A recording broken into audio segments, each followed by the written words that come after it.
all of the talk of this last week has been regarding Joe Burrow and his wrist. Well, that seems to be on the Twitter sphere, the X sphere, whatever you want to call it. They head off into Arrowhead for probably the biggest game of the week, probably even bigger than the Bills and Dolphins divisional matchup. But is anybody actually expecting the Bengals to go into Arrowhead and win? Because they looked really, really bad last week, and it wasn't a good start, but we know the Bengals start poorly. Will, your thoughts on this first? I think it's going to be an interesting one, but if Joe Burrow seems to have that kryptonite, I don't know what it is. You know, he always seems to find a way against the Chiefs, and he's their snake bite. But I think they're going to have to do like a few things. I think it's going to be time of possession for both teams, really. More so for the Bengals. Now, Joe Mixon is gone. You know, who do they have at tailback right now? So their tailback is Zach Moss. Zach Moss. So they're going to have to lean on him to sort of keep the drives going, because sometimes, especially against the Chiefs, the best way to slow them down is just to keep Patrick Mahomes off the field. If you can do that, then that might help sort of slow down the game a little bit, because I think if they don't, the Chiefs can get up to an early start. And I think, like you said, the Bengals are still in that early season slump, so they might not really have the ammunition to sort of. And they're still unlikely to have T. Higgins again, because he hasn't practiced so far this week, and it wasn't even at practice again today. Yeah. He didn't dress for practice. So. Jamar Chase, obviously, he's on that payroll. Oh, he's gonna be on that payroll. I think he's recently declined like his most recent offer, but I think the big issue is if you look at the wide receivers behind, like obviously T. Higgins unlikely to play at the moment. You've got Iosivas, Trent Irwin, Charlie Jones, Jermaine Burton. So it's not a great supporting cast because they lost Tyler Boyd, who was a reliable player. Mm-hmm. Yep. And now you're looking at that wide receiver core, and it's not as good as it used to be. The running back, Zach Moss, he earned that position. He's good enough. Mm-hmm. But it's just... You see, I don't think since he's got enough. No, and the thing is, this is where, like, sorry to sort of move the attention, but contract disputes kind of affect things here, because when you need those big plays, you would have been making those reps in camp. And if you have guys that have been holding out of certain practices, you're not going to be smooth. You're not going to be sort of gelling with your receivers. So it can lead to like a slow start. And up against the Chiefs, you can't really afford that. You know, I don't see the Bengals winning this game, not because they're not capable, but they're not a well-oiled machine right now. You know, this is something like if we were to have this matchup in week 12 or something like that, this is a whole different discussion. But right now, I think the Chiefs came out too hot, too early, so they're already ahead of the game right now. I find it really hard to think Cincinnati can work their way back. They've got to hope for turnovers. They've got to find a way to sack Mahomes, and they've got to hope Jawan Taylor just nullifies their offense by being full starting all the time. You need so many things to go right. Special teams has to be on point. Like I said, if you can steal some possessions, great. You can sack Mahomes, great. If you can keep him off the field, all these things have to happen at some level just for you to get a victory here. While the Chiefs just have to play Chiefs football. If they play like they did in week 1, they're probably going to win this. You know? Yeah, but don't you think the Chiefs, all of these things that you're talking about, that they have experience in, you know, they have like the moxie and they have like the know-how when it comes to. Do you know? We saw a blueprint of how to beat Cincinnati, and they didn't. So last week, the opponent in the Patriots only threw the ball for 120 yards. Right? They didn't even need to pass the ball to beat them. They just ran it down their throats. Because uncharacteristically, their offense was was that terrible, and they gotta find a way to stop the run, like you just mentioned. So keys for the Bengals to be able to go to Arrowhead to get it done, which If is Pacheco starts at getting this it moment, moving, this game is at a this wrap. moment it's very, very, very unlikely. But like Will said earlier, Burrow just know how to beat the Chiefs, man. He's done it multiple times in his career Yeah, so far. He can't just doubt him finds a on that. way. It's But true. this Sunday, I think the Chiefs and Mahomes get done. They finally exercise that. So, which player would you say is the key on aside from Mahomes? Which player in the skill positions is the key to victory for the Chiefs here? QBs included.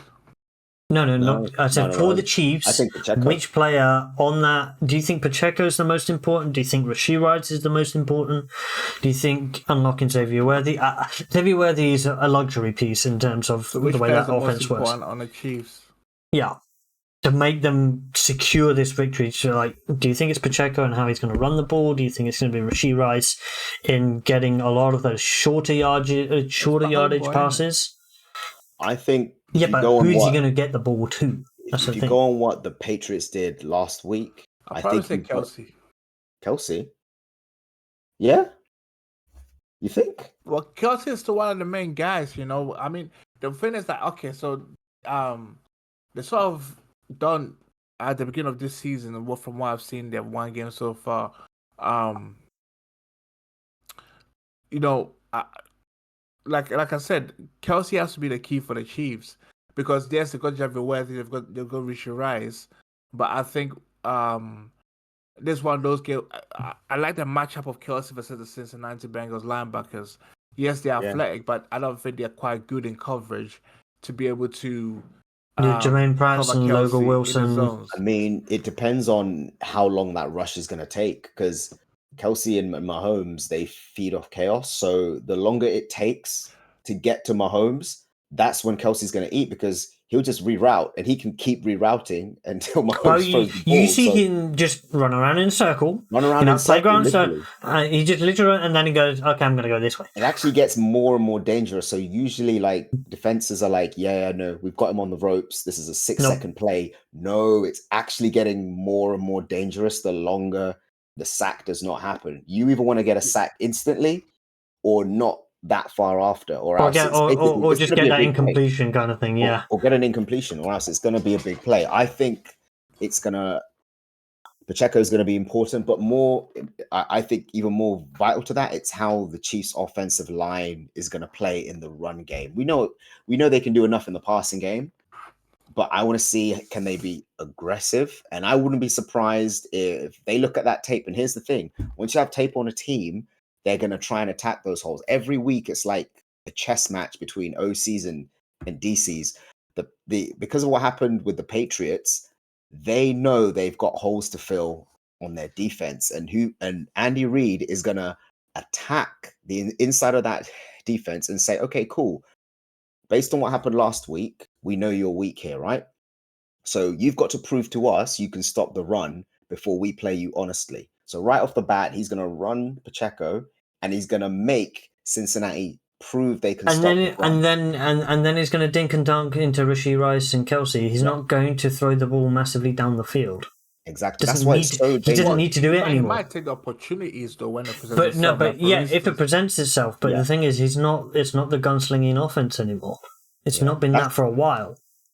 But then again, it works both ways because of what happened to the Bengals last week. They're going to be working extra hard this week to shore up the run defense. It's always interesting. You as a team in the league, you never want to get beaten badly one way because it means the next game you play, they're going to attack that, and you've got to prove that you can stop it as a defense. If you got destroyed on the outside, your corners and safeties got demolished, the next week they're going to be bombarded and you're going to have to prove you can cover. So that's not what you want. So it's going to be an interesting matchup. If the Chiefs can run the ball, Pacheco can go off and they can establish that run game, man, I think it's too early for, don't get me wrong, Joe Burrows is I think the problem for Joe but he's Burrow, not mid-season yet. He's not. I think the mid-season yet. major problem is the lack of T. Higgins because that offense just isn't balanced without a good enough wide receiver 2. Hmm. And T. Higgins is better than a wide receiver 2, but in terms of like the drop off from 2 to 3 is significant. Yeah. And I think that's the problem here. Unless Zach Moss manages to make up a difference in terms of the running game, it's a very good back, but they're going to have. The Chiefs have not been easy to run the ball on generally. Is Zach Moss ready for that kind of the amount of carries he's going to have to do? It's kind of like Pollard. Like no, Zach Moss can handle the load. He most definitely, he did that for the Colts when Jonathan Taylor went down injured. Oh yeah, that is true. Yeah, he has no problem handling that load. I still think the Chiefs win it by a touchdown, at least. I agree, but I wouldn't bet against Burrow. Well, prediction. Chiefs to win. I actually think it's probably going to be. I don't want to say 2-score, only because Joe Burrow magic. You never know. So you're saying what? 3 points? 4 points? No. I'm probably just going to say by 1. By 1 point. I'm going to say by 1 point, only because of Joe Burrow. He might keep it close. Like he might wake up and will a performance for the ages here, because he knows he has a reputation against Mahomes. He's like, I'm the only one that can stop him. So he's gonna show out, and guaranteed he's in that locker room and he's singing that song. He's like, guys, we're the only team that can do this because we've done it. Like, everyone else is scared. We're not. We're their kryptonite. Let's show them. So everyone on that team is gonna play differently because they know they're the Bengals and they know how to deal with Mahomes. It's going to be an interesting one. Yeah, well, drop a comment down below on what you think is going to happen in this match. And we'll wait till Sunday to actually see what happens.